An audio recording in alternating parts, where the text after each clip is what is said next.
Pleased. Finishing touches. Firstly, the wood preserver or stain. I'm just going to use some cuprinol wood preserver, but any wood preserver you care to use will do fine. You need a brush, screwdriver to open the tin, and something to stir it with.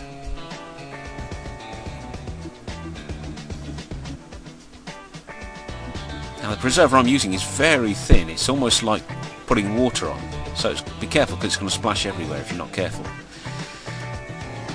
Put it on.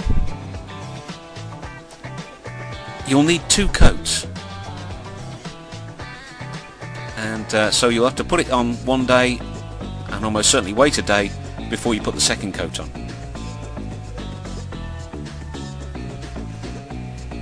And there we are, after 2 coats it looks fine, although the sun's bleaching it a bit here, but it looks good, I promise you.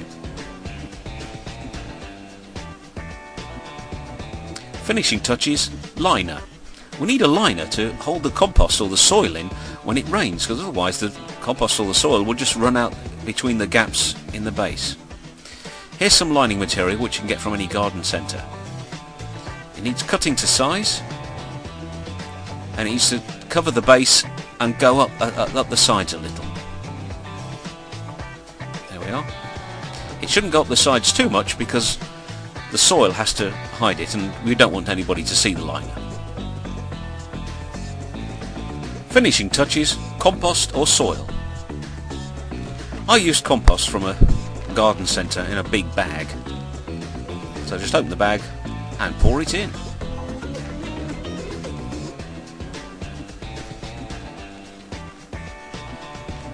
As I said, I used enough so that it covers the liner so you can't see the liner. Not all the way to the top. Let's look at that in more detail. Put some staining on it, put a liner inside, and then compost or soil. And you're done! The planter is now complete.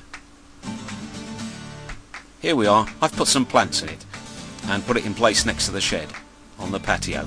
And my, doesn't it look good? And wasn't it easy?